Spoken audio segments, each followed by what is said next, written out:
Olá, sou Ana Paula Alfredo, sou coach, consultora e hoje eu vou conversar com vocês sobre o princípio de Pareto e como aplicar isso às organizações.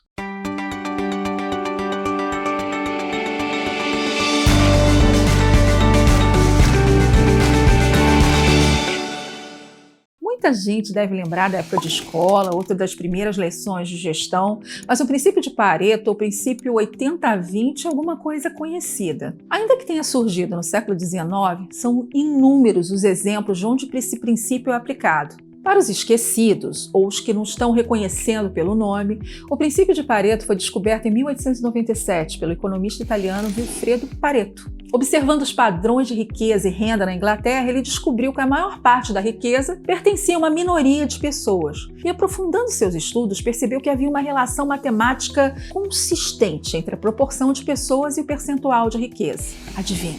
20% das pessoas concentravam 80% da riqueza. E aplicando isso a outras relações, em diferentes momentos, em diferentes países, ele percebeu que essa consistência 80-20 era muito presente. Então, gerava aquele que ele chamava de desequilíbrio previsível. Hoje, o princípio de Pareto é aplicado a várias áreas. 20% dos produtos geram 80% dos lucros, 20% dos esforços geram 80% dos resultados, e por aí vai. Um dos fatos pelos quais esse princípio é tão interessante é que ele é contraintuitivo. Normalmente, a gente criaria uma dinâmica mais igualitária, tipo assim, 50-50, né? Ou números mais próximos, desequilíbrios menores. O que incomoda é a gente ver de uma forma tão consistente esse desequilíbrio total, né? Onde você tem um percentual muito pequeno correspondendo a uma parcela muito grande. Para a gente tentar levar isso para uma outra perspectiva, existe um livro chamado Princípio 80-20, do Richard Koch, que relaciona esse desequilíbrio com a possibilidade da gente fazer mais ou menos. Isso tem tudo a ver com foco e com escolhas. O que é essencial para nós? Será que a gente não pode eliminar todo o excesso? E por que a gente resiste tanto a essa ideia, preservando coisas que não agregam praticamente nenhum valor, dispersando o nosso esforço? Talvez por conceitos de que a inteligência e o conhecimento são formas de poder e, como tal, devem ser escondidos e preservados, a gente tende sempre a priorizar a complexidade, o difícil. Mas o simples é bom.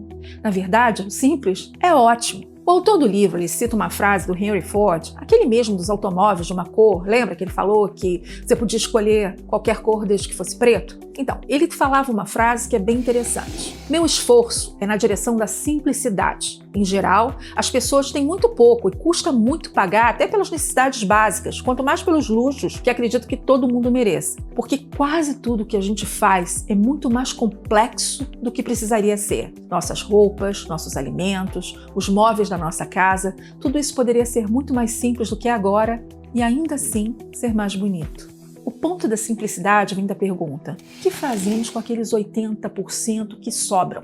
A maioria das pessoas tenta salvá-los, ainda que isso seja apenas colocar complexidade e esforço ao seu negócio ou à sua vida. E as justificativas são muito parecidas. Esses 80% ajudam a diluir nossos custos fixos. Esses 80% permitem que atendamos melhor um grupo específico de clientes. Não podemos deixar o nosso negócio 80% menor. Pelo princípio de Pareto e pela simplicidade, você não precisa de uma estrutura que gere custos fixos excessivos que não são pagos pelas margens de lucro do seu negócio. Quanto você tem que incrementar a sua complexidade para sustentar esses 80%? São pessoas a mais, processos, gestores, fluxo de fornecimento de matéria-prima. Os 80% podem levar a decisões erradas que se perpetuam, inclusive a necessidade de revisão das suas estratégias de inovação e de novos produtos e as melhores formas de gerir o seu negócio. Trazendo para o desenvolvimento de pessoas e para o autoconhecimento, muitas vezes a gente aumenta essa nossa complexidade. A gente quer ser tudo para todo mundo. Queremos fazer todos os cursos, saber de todos os assuntos, ser especialista em milhares de tópicos, ser gestor e ser técnico. A gente precisa focar e fazer escolhas. Ao simplificar, você sempre poderá dar mais atenção àquilo que traz mais valor e poderá evitar perder o seu tempo com aquilo que só dispersa sua atenção. E pode atender de verdade às inovações verdadeiras e não apenas reformulações de produto e extensões de linha. Pequenas mudanças só para dizer que mudou.